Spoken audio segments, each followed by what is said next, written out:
I'd like to bring the City of Kingman Parks, Aquatics, Recreation, and Trails Commission to order. This is Wednesday, February 18th, 2026. May we have roll call, please? Yes, ma'am. Chair Fogg, Present. Vice Chair Barry, Here. Commissioner Dory, Present. Commissioner Lawson, Present. Commissioner Mann, Present. Commissioner Smith, Here. and Commissioner Alsbury. Here. Ma'am, we have a quorum. Okay, could we stand for the Pledge of Allegiance, please?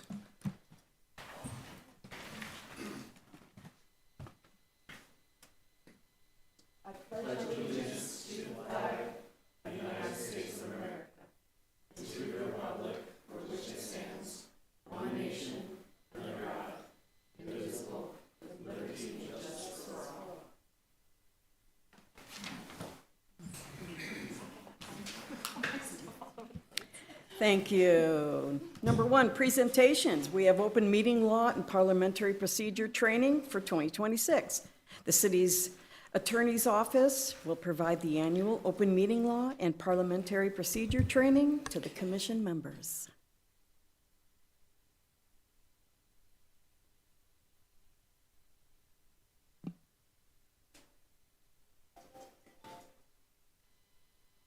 All right.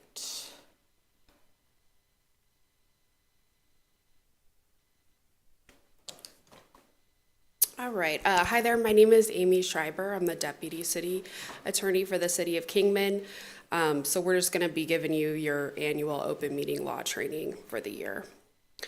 And I apologize. My whole house was sick last week and we're getting over something. So I'm not contagious, but I may not sound the best. All right. Thank you to whoever took all that off. All right. So going to the... Is IT controlling it or am I controlling it?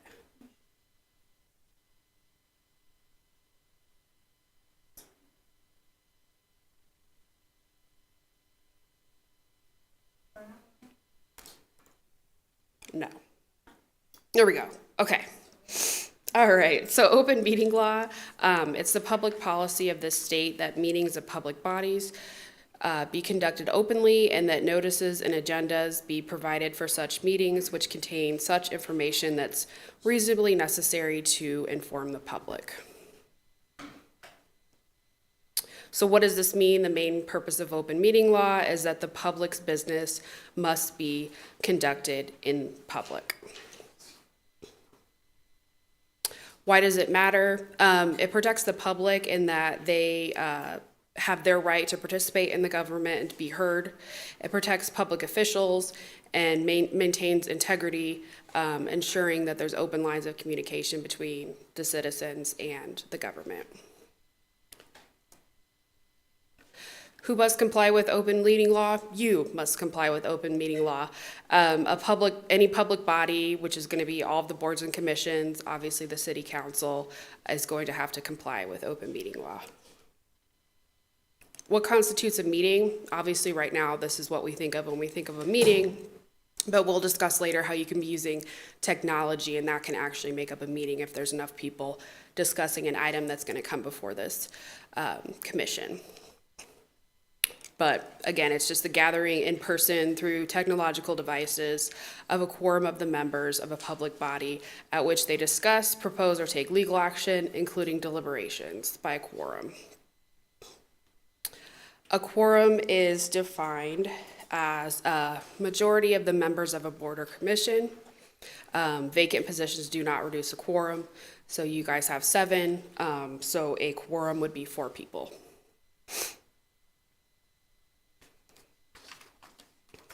What constitutes a meeting?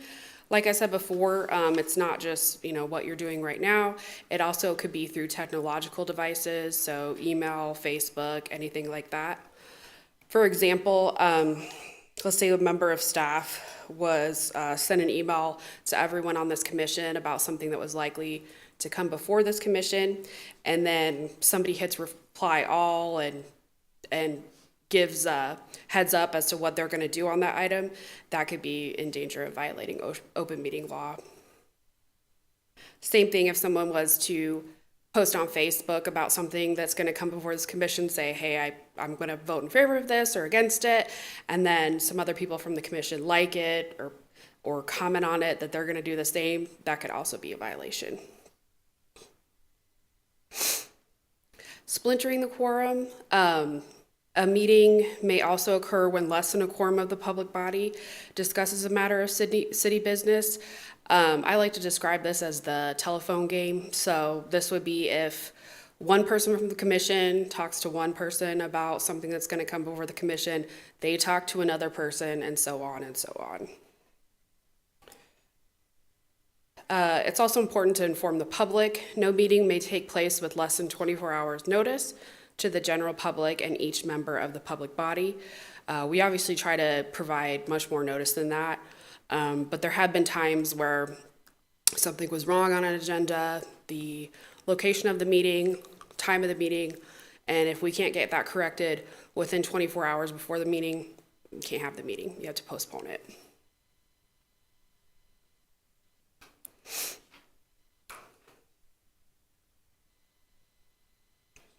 Obviously, you must have an agenda, notice of the date, time, and location of the meeting, an agenda of specific matters to be discussed, considered, or decided at the meeting. Such information is reasonably necessary to inform the public of the matters to be discussed or decided, and the other matters must in some reasonable manner be related to an item specifically listed on the agenda. Obviously, Carl Cooper, my boss, the city attorney, is in charge of this at city council meetings, so you'll see him just redirect. He gives quite a bit of leeway. I've covered for him before. I've had to redirect when we were just getting way off what was on the agenda.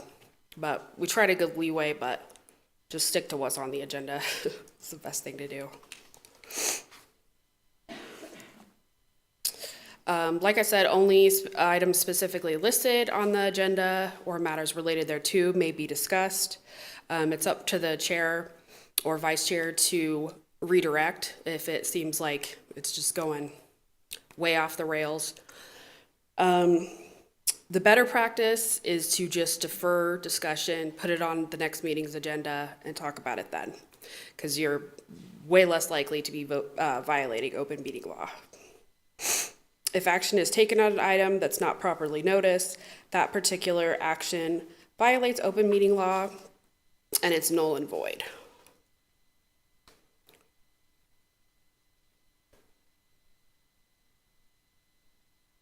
Calls to the public. An open call to the public is an agenda item that allows the public to address the public body.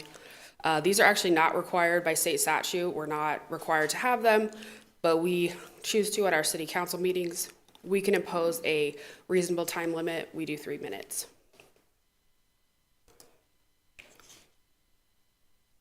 As a public body, you have 4 options during the call to the public. You can respond to criticism after the close of the call to the public. So if someone makes a direct, right at you criticism, you have the chance at the close of the call to the public to respond. You can ask staff to review the item. You can ask that a matter be placed on a future agenda so that it can be discussed, or you can sit in silence. And my office's advice is always exercise your right to remain silent. Just sit in silence rather than getting into like a back and forth with the public.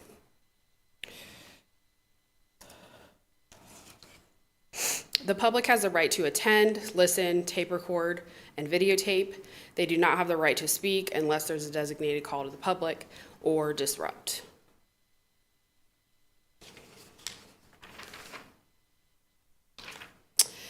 Sanctions for violations.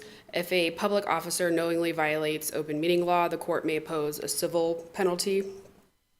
How this works is a citizen will make a complaint to the Attorney General's office that we may have violated open meeting law. They get a letter from the AG. My office would then get a letter from the AG with the facts surrounding the complaint, and then we are given the opportunity to respond. I've responded to these before. That one, we had a defense for the open meeting law violation, but The AG's office is more about education than trying to punish people.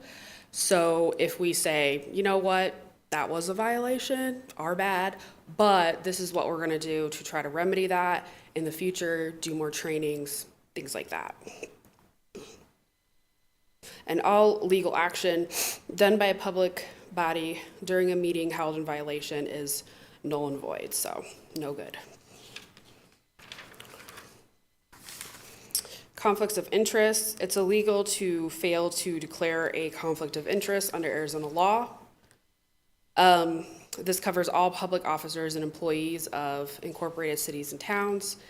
This also applies to private interests of public officials or employees' relatives. It sounds kind of scary, but it just means that you're involved with something like a contract or business money-wise, or you have an ownership interest in something that's coming before this board or commission.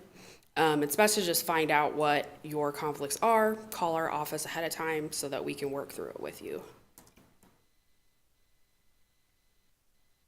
In general, a conflict of interest will result when an officer or employee of a city or town or relative of an officer or employee is involved in substantial ownership or salaried employment with a private corporation doing business with the city.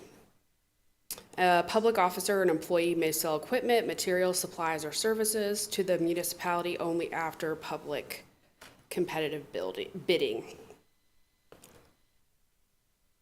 There is, under Arizona statute, there are a bunch of remote interests that are going to be exceptions to the conflict of interest. So these are things that they've deemed not to be an actual conflict of interest. If you have a remote interest in a matter before the public body, then you can vote and participate in the discussion. I'm not going to go through all of those. They're under Arizona Revised Statute 38-502, subsection 10. And again, just feel free to call the city attorney's office to sort it out. And again, those are the related statutes. Parliamentary procedure. What is parliamentary procedure? It's pretty much just a set of rules to conduct meetings so that everybody's not speaking over each other, people can get the floor to talk, and allows everyone to be heard and make decisions without confusion. It's important because it's a time-tested method of conducting business at meetings and public gatherings. It can be adapted to fit the needs of any organization, and it's important that everyone knows the basic rules. The most important thing that you guys are going to be dealing with is a motion. That is a proposal that the entire membership take action or stand on an issue. They're how the members express themselves.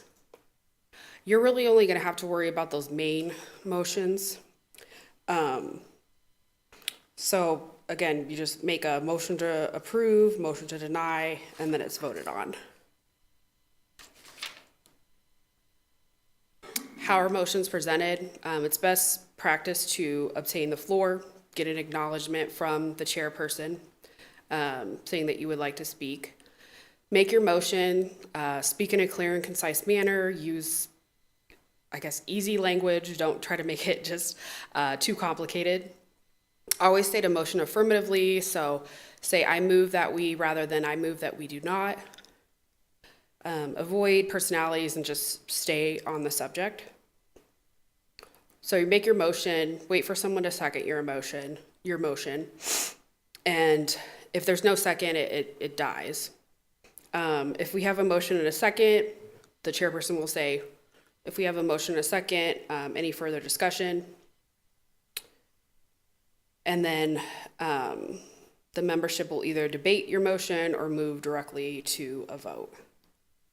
Motion either carries or fails, and it should be noted that any ties are fails.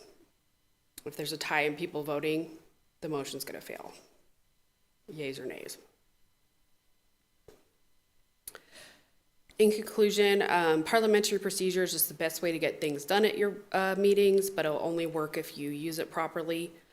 Allow motions that are in order, have members obtain the floor so not everybody's speaking at once, speak clearly and concisely, and just obey the rules of debate. And most importantly, be courteous, which is just good advice for every facet of life. And that is all I have. Are there any questions?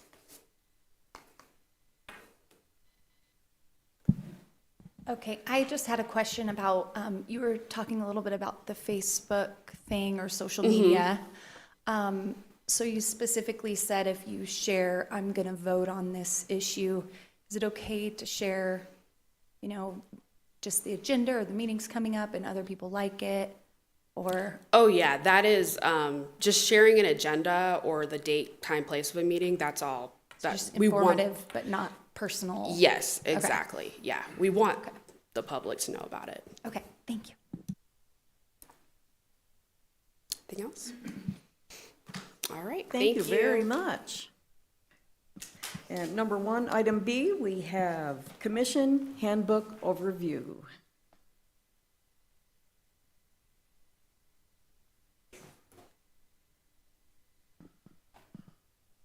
Good afternoon. Let me get this going.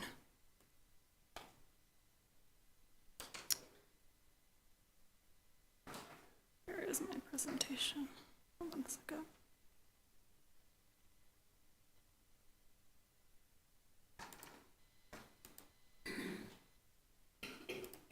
There we go.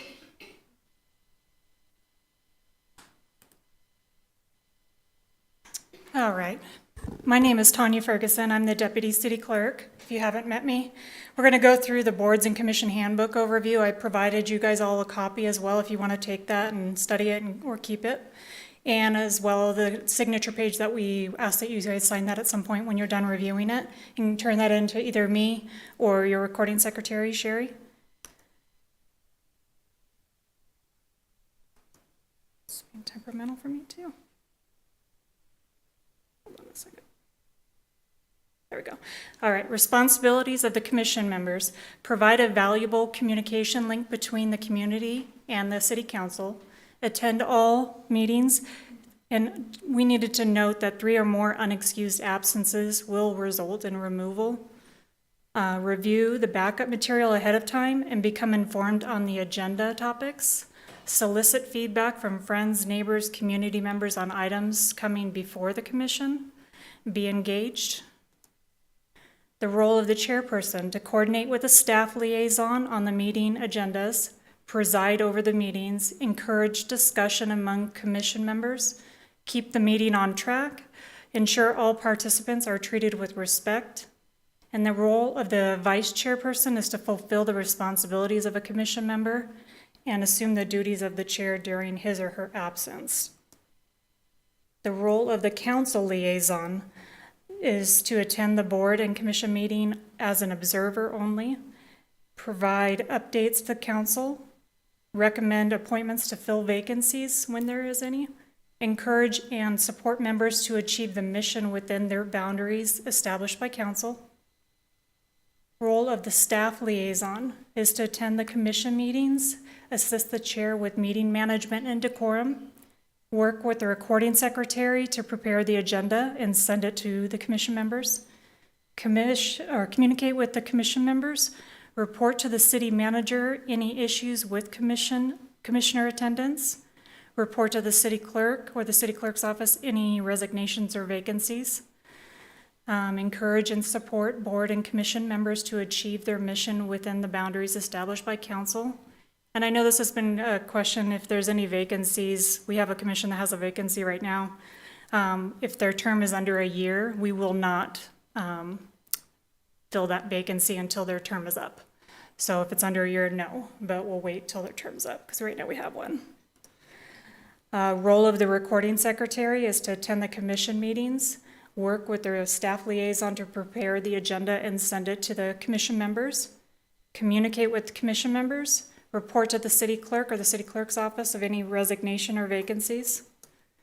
Important reminders, boards and commissions shall have no financial operation or oversight authority over the city or city departments.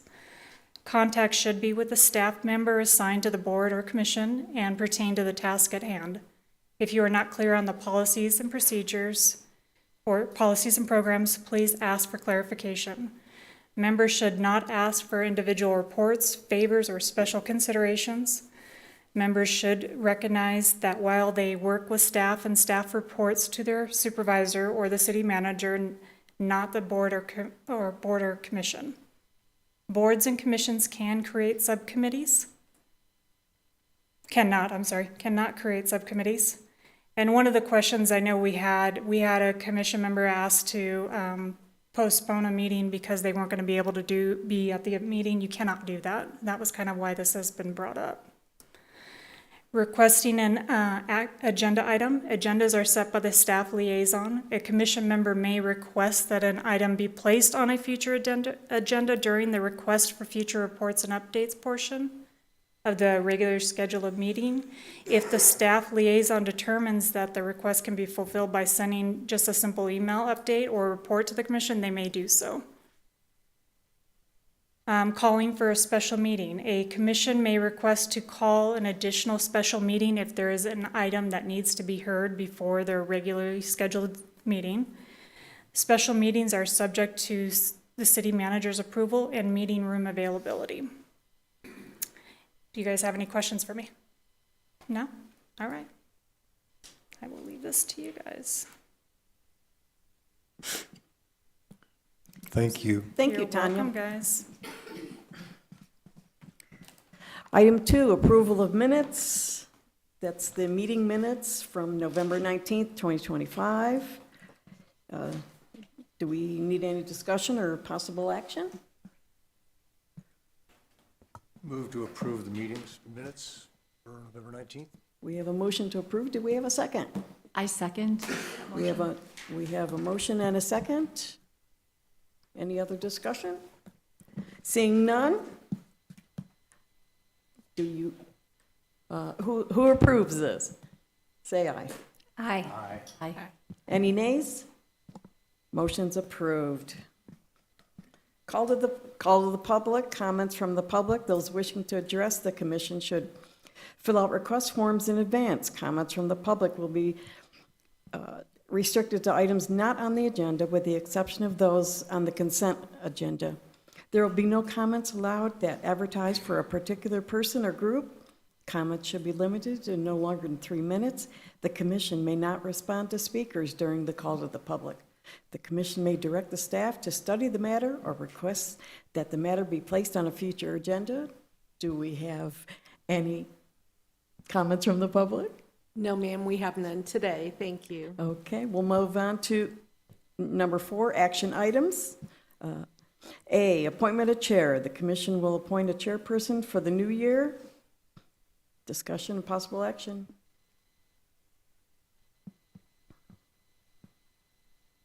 Anybody want to be appointed chair? I suggest you keep the position. Is that a motion? That's a motion. That's a motion. Is there I a second? second that. A second.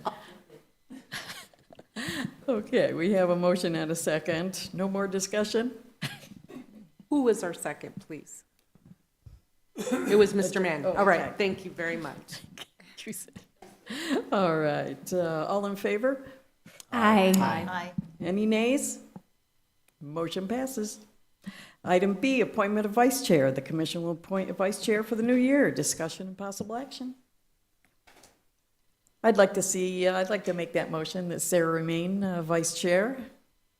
I second that. We have a motion and a second. No other discussion?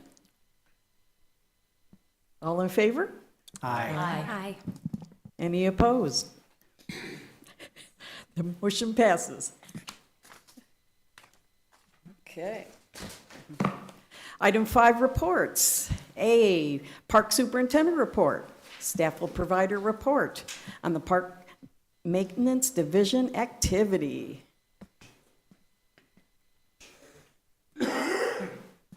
Good afternoon, everybody. Good afternoon. I should just be able to bring this up. Here we go. Everybody see this? There we go. All right.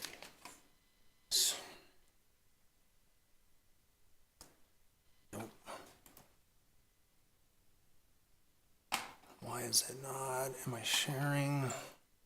There we go. Got it. All right, locomotive lighting. I'm sure you guys noticed that this year.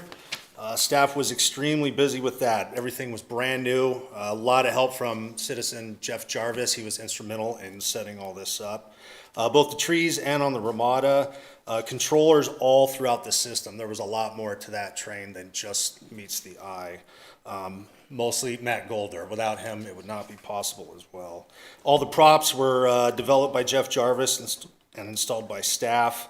Lighting on the parade, audio, Santa's trailer. We had a little bit of hiccup with Santa getting delivered from a helicopter, but fire department was able to assist on that one.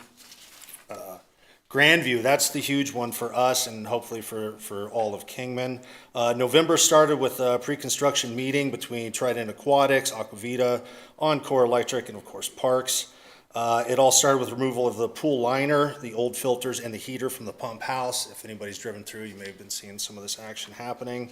All the deck was removed from around the pool. That was for the bonding. Everything needed to be electrically sound. Pressure testing failed, so all the plumbing had to get replaced. So everything is new within that. It's as close to a new pool as we can get. Dugout removed all the way around the pool. Installed new plumbing from the heaters to the filters all the way around. Coring was completed through the walls of the pool, which were about 2.5 feet thick. They don't make them like that anymore. Filters and heater have been delivered. They're in place, almost finished getting piped in. All the old pool plaster has been chipped out, getting prepped for a completely new service. Everything's going to be Pebble Tech. One significant crack was found in the wall that was re-engineered and all sealed up. Bonding grid was installed. The concrete has been poured all around the deck, so the deck has been replaced. And we reinforced the walls of the vault and backfilled it all in. So we actually got some more real estate over there. So some significant updates of projects. Pool heater replacement over at Centennial. That's on pace and will be installed before we open up. The tennis court's going to get refinished. Estimate probably early spring, we're hoping. So they'll all get refinished, and we'll have some extra courts and some pickleball options for pickleballers if there's any in the room. The parking lot in front of rec office is going to take place in May. It's going to take about 1 to 2 weeks, so it will be closed for a little bit. Middle school's already okayed us using their, or the public using their parking lot. Sunbelt construction, conflict resolution meeting took place in January. That's where we sorted out some issues, getting a little bit closer there. Omaha shared use path. We're receiving a grant from ADOT, which is going to make that a fantastic project. We're working with Westland Resources to do a biological study of the area, which we did have to have for the grant. Zip Crew shade structure over at Centennial, we're working on the permit now, and then once that's all cleared, we will schedule the install. Trails, a lot of trail improvements happening so far this winter. Over at Trailheads, we've got some new interp signs. Some wayfinding signs have been installed to help people on their way. The big one is Camp Beal Loop Phase 2 construction has begun, and we've already completed 2 miles of trail. Both pedestrian and bicyclists alike will really enjoy them. A lot of easy pass and then some action for anybody who's an avid mountain biker. Some safety stuff. Metcalf, we sealed some cracks. There were some large cracks over by the playground and the rock climbing wall. Backflows have been inspected all throughout the parks. Centennial, we added safety surface to the playground, which is always an ongoing thing. Same thing over at Firefighters. We also did some repairs of playground apparatus.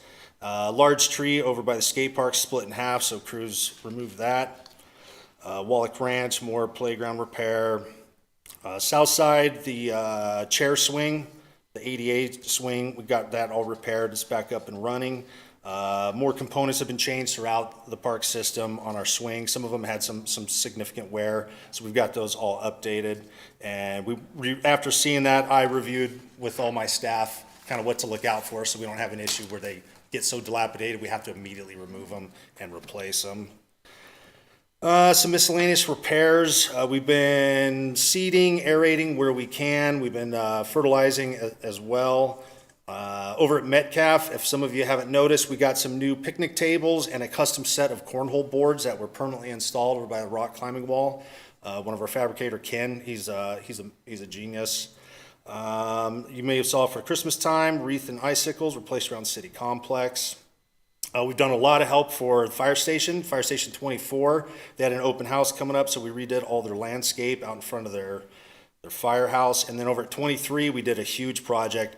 We removed all the grass, which everybody was really happy, especially my staff, so we no longer have to mow it and fix irrigation. We got a lot of rock in there. We've going back and forth, and we want to put some native vegetation in there. That's going to be kind of on them. But if you've driven by there, now you can actually see their building. We cut back a lot of the overgrown vegetation and trees.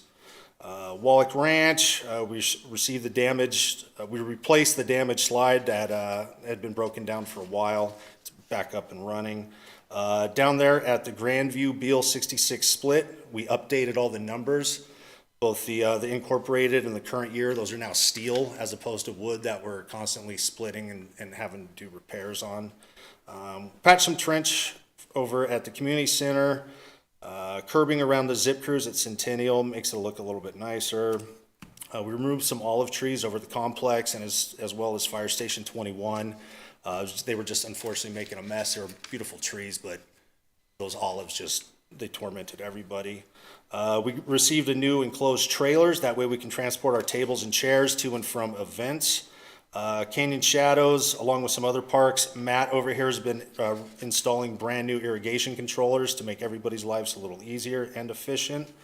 Held a comment resolution meeting for Sunbelt Park with J2 and city staff. Once again, trying to get that all nailed down. We have met with ADOT regarding project manager for Omaha Walk Path. We reinstalled some interpretation signs over at Wagon Wheels that were destroyed from some vandalism. Hopefully these ones held up. We're making these ones a little bit stronger. The last ones are made of plastic. These are made out of aluminum. New lighting down at Southside. If anybody sees that, Field 2 is all LED.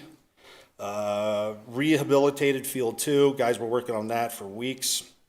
Arnell Fence, he has volunteered and donated a lot of his time and material to make some maintenance cages at the request of Little League so they can help out in between ball games. And some irrigation repairs and fixes. Ramblin' Rose is now all rock, no longer irrigated, so we're saving water. Once again, Fire Station 23, all their grass is gone. Adopt a Park is still going good. We got the Rotary Club, Young Marines, Kingman Main Street. CRATA is always big on the trails. Knights of Columbus, Youth Advisory Council, Mojave County Probation, the Democratic Central Committee. And we got a new one is Luke Gabicki. He's a local volunteer that got enrolled with Adopt a Park. He's doing fantastic work out there, especially White Cliffs. If you see him around, he's usually got a Belgian Malinois, thank you. He's been reporting all kinds of issues and damage and security issues on our trails. He sends me a monthly report. He's been really fantastic. Say hi if you bump into him.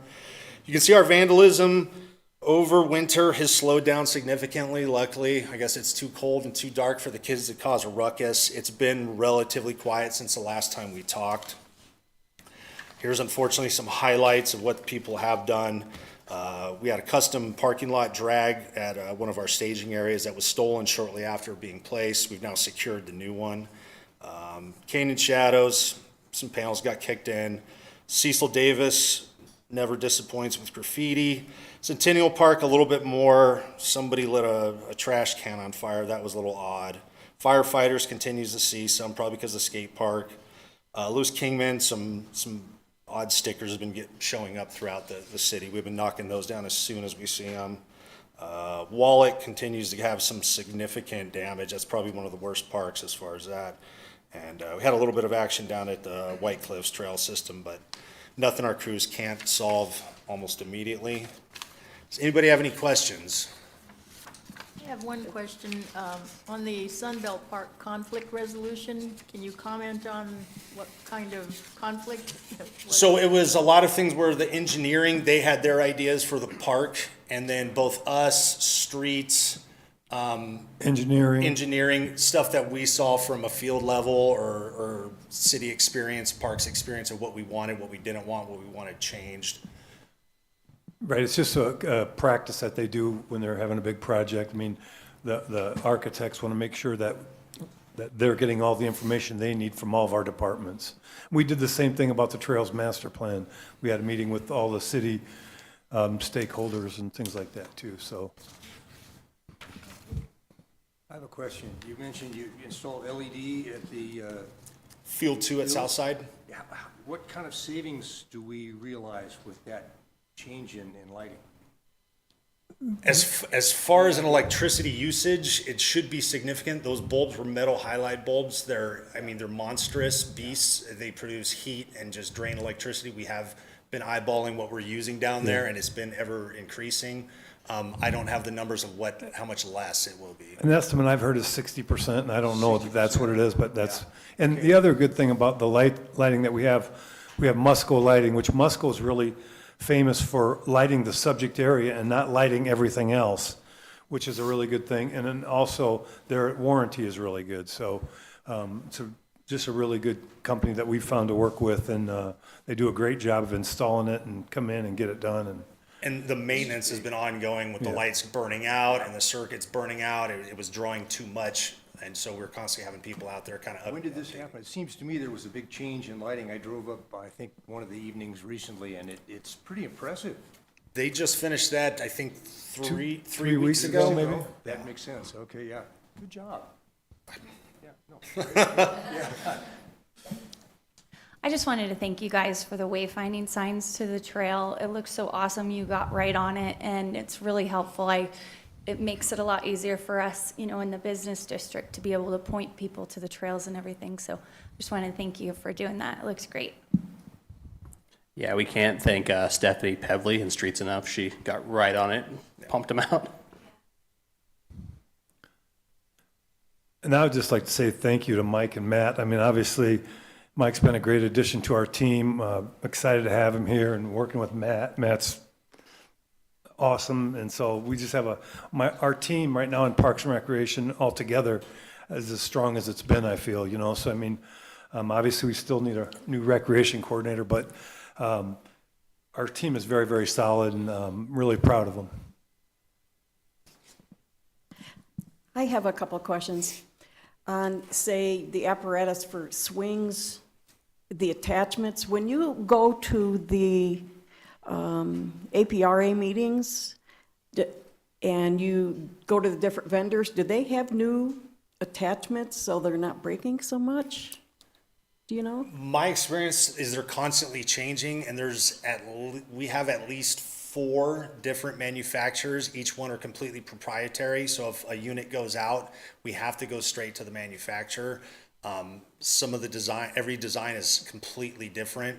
Everybody's trying to reinvent the wheel when it's really just a chain attached to a pole. We just reinstalled a swing over at Firefighters this morning, and it was bizarre. I had to look up schematics and approach the manufacturer of how to even disassemble it and need a specialty tool to remove. So there's no one way. We've got tons of different swings. We're just trying to stay on them as much as we can. And the better that my staff can observe, we can plan ahead. But a couple of the swings right now that are specific at Canyon Shadows, it really needed to get replaced immediately, so we did have to remove it. So we're working on seeing where the damage is starting and schedule replacement so it's not down for service for very long. But yes, some of the systems are very strange.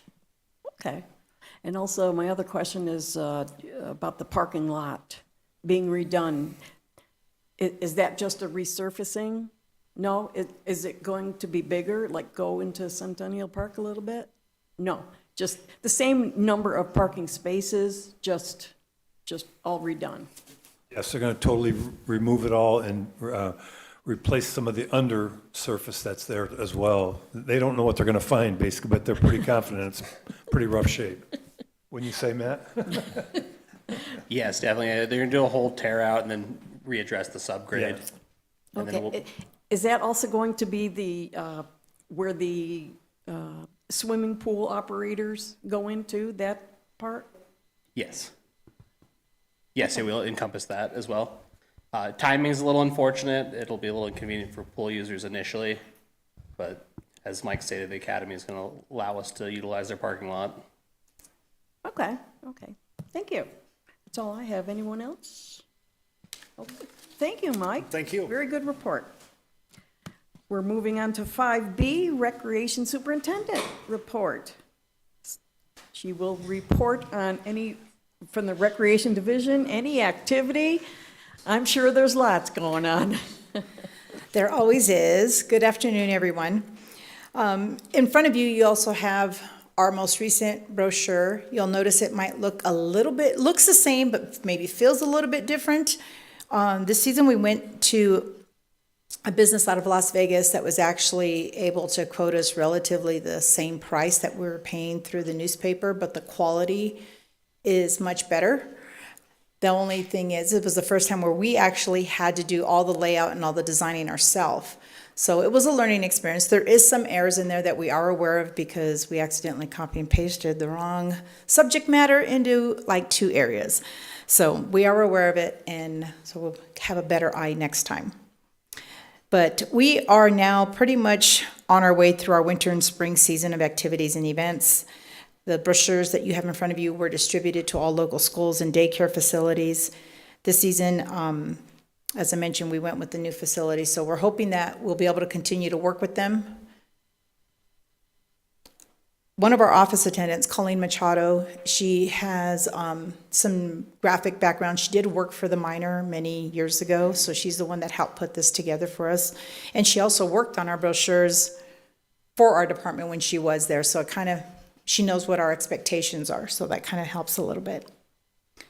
Our dance season for last season completed its 2 recitals on November 22nd, which was just after our last meeting. We had 2 of them. The first one was with our youngest dancers and was sold out within the first few days of ticket sales. The second one was just about halfway full. We had a total of 56 performances combined between the 2 shows with 228 participants enrolled. I need to give a shout out to Karen, AKA Mrs. Claus. She showed up for our little dancers as a surprise guest on stage during their finale, and she handed them all little candy canes, and the kids were all excited to see her come up on stage. This season started on January 12th, and our registrations are now concluded. We will have 27 group classes and 33 private lessons with a total of 237 enrolled this season. We started a new rewards program within our dance classes. We want to kind of honor or spotlight some of our younger dancers or beginning level. And so we're picking a dancer of the week. We'll put their photo up on the wall. And then they're given a questionnaire that says, what inspired you to take dance? What are your favorite classes? Who is your biggest role model or who is your biggest supporter? So these kids have been really fascinated. So now it's the goal of all these little kids are all like, oh, I want to be next. So it's kind of like a neat thing that we've started posting, and we put their little questionnaire up underneath their pictures. And then we reward them with like a little prize, whether if it's, we have a lot of dance shirts that were left from previous seasons that were never collected. So we're giving those out to the winners. And then all of the teachers actually went out and bought stuff out of the kindness of their heart. They said, oh, we've got these little cups, or we have these hair clips. So they kind of put all this stuff in a big old goodie box, and the kids get to pick a prize of what they want at the end of the week. This year's recital will be held on April 25th. So if you're interested, please let me know, and I can see about getting you some tickets. So I would like to see you all attend so you can see what all their hard work has accomplished. In our sports, we completed our adult volleyball and our youth volleyball back in November. Youth basketball and adult basketball registrations are now concluded, and they began on the week of January 12th with our youth program. Our youth basketball between our 4 different divisions, and we can take up to about 100 in each age group, and we have 357 enrolled, so we almost maxed out in all of our divisions. We did have a little adjustment that we had to make. We did start a week later only because we had lost some. The sports coordinator was filled recently by one of our previous part-time employees, and he previously held it full-time, has resigned, which is Ryan Fruworth. And we are working to try to fill that position. We've had interviews. Matt is sitting on my committee. We had our first round of interviews, had a candidate selected. After a week or so, he declined the position. Went back out, did interviews again, selected another candidate, declined the position. So now we're back to square one, and we have to review applications sometime this week and try to get some more interviews rescheduled. So I'm not sure how soon I'm going to get that position filled, but I do have to give a shout out to Sandy as well. She's the recreation coordinator. Between her and our office staff and these guys here, I mean, they're keeping us all as a good team tied together, but it's a lot of work to try to do your regular duties and do the duties of someone else as well. But as I said, Ryan is still staying with us part-time, and he is helping out a lot in the evenings and on weekends, so that means I don't have to be out there, so thank you, Ryan. Anyone who's interested in any sports information, please refer them to our office. Let them know that we can always use volunteers to help coach in our leagues, and it would really benefit if they did. On our special events, our breakfast with Santa back in December was another success. We've been doing this now in our facility, which is our community center, which holds about 50 max, and that's a pretty tight squeeze. We did 2 sessions. They were both just about sold out. Our cookies, crafts, and caroling with Mrs. Claus, aka Karen Fogg, again, was held on December 13th.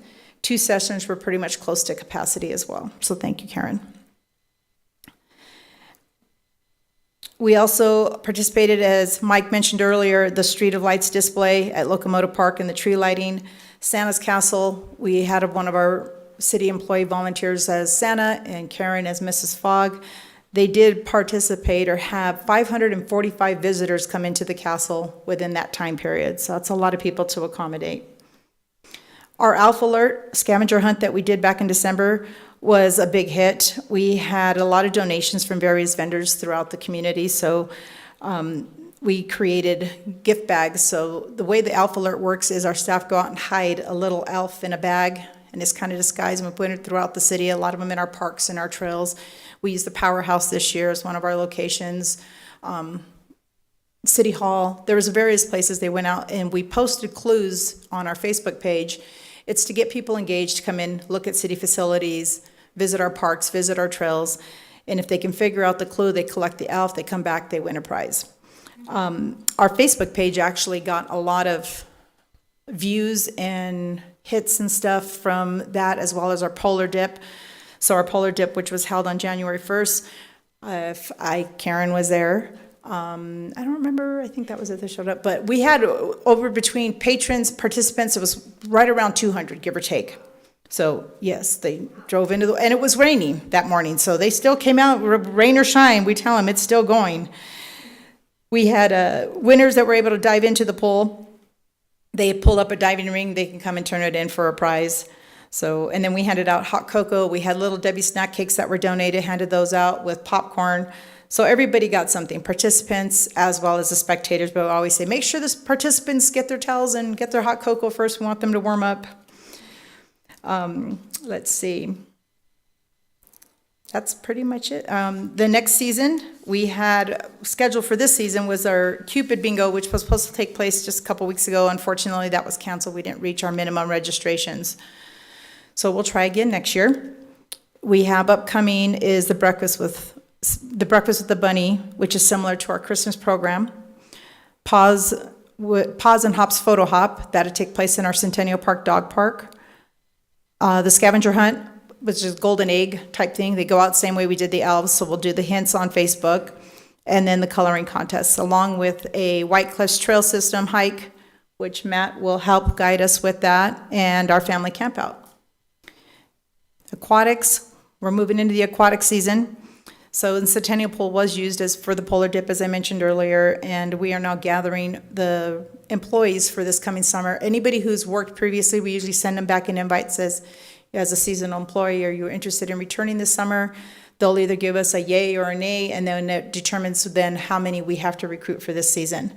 Those positions have already been posted on our city webpage, on the job bulletin board, and we will collect those applications through all positions are filled, and interviews will be scheduled for March and April. So if you know any youngsters that are willing or looking for a summer job, this would be their great opportunity.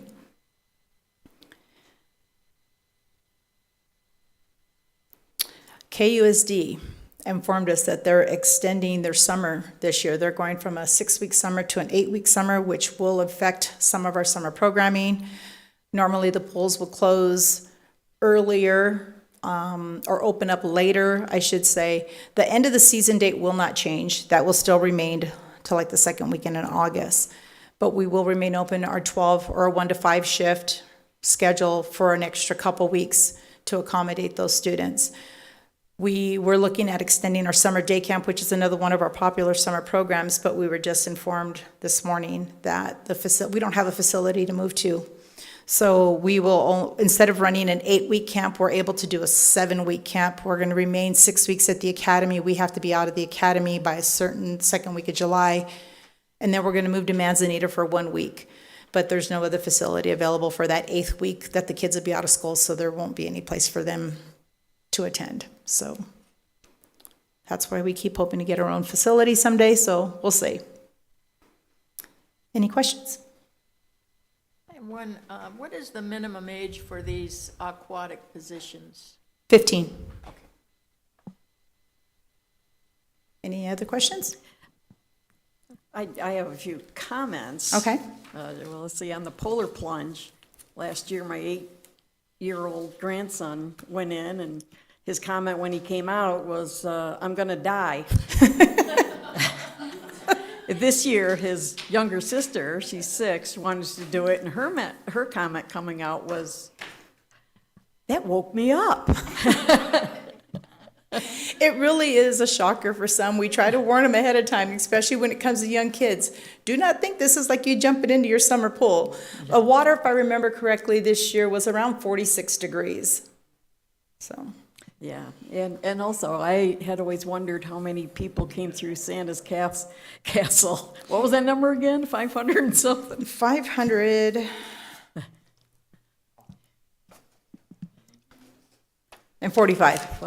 So our elves that we have help, as you know, that they're there, some of our longtime, part-time employees that we have are dedicated to coming out, working a lot of events for us, whether if it's a night or a weekend, whatever the activity is. They dress up in their little elf suits, and they have a clicker that we bought 2 years ago, so they started clicking as each person comes through, and that's how we got the number.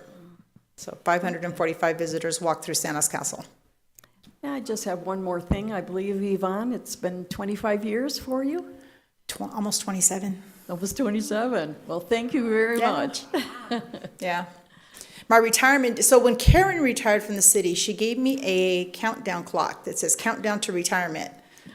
My countdown, if it could go backwards, the numbers would start going up, but it hit 0 like over a year ago. So my retirement date is done and come and passed, and I'm still here. I think Sandy wants it when you're done with it. I'm here until at least Mike kicks me out, one or the other. Okay, thank you, Yvonne. Anyone else? No? Okay. All right, thank you. Thank you, Yvonne. Thank Wonderful you to- staff. I appreciate Yvonne, her team, obviously, and our office staff. I mean, they do a great job stepping up and helping out everywhere. So, I mean, we're just, like I said, in our whole department, we're as strong as we've ever been, and it's pretty refreshing. So I want to thank them all. Okay, number 6, we have announcements by commission members.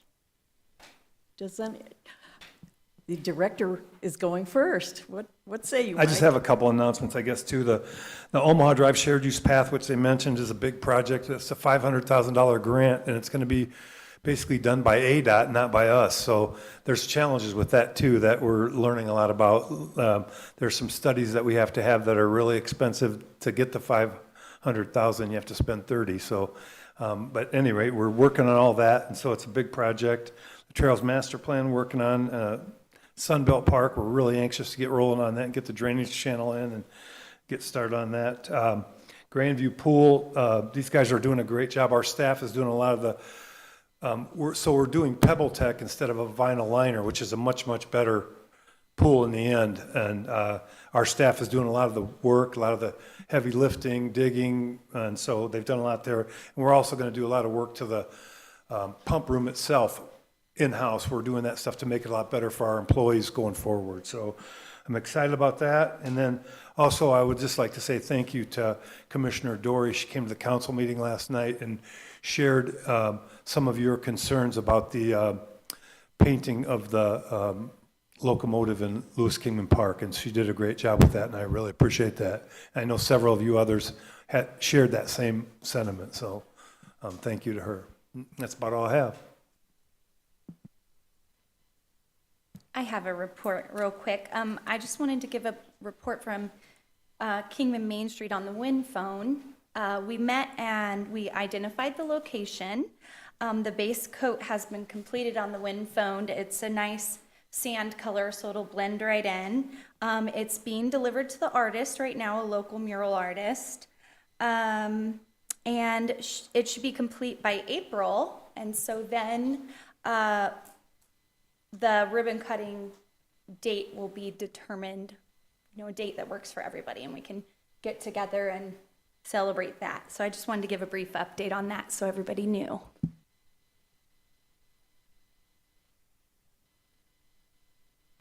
Well, I just, a comment on your recreation. I like the trails picture is in there, and also the drive-in movies. And also, I'd like to apologize. The last meeting, I said, I want to make sure I pronounce his name right. Lamelli. I mispronounced his name, and I just want to apologize for that. Also, I do, this year is the 150th of Route 66. I don't know if they've come up with a parade theme yet, but you may want to look at that somehow for a parade theme, 150 years. So, I think it's 100 years, isn't it? is it 100? I think it's 100, yeah. Which is Okay. all good, yeah. It's All right. Still 100 years. Thank you for so- correcting me there, too. Also, I was wondering who our new liaison from council is going to be. I believe it's Counselor Staley, I believe.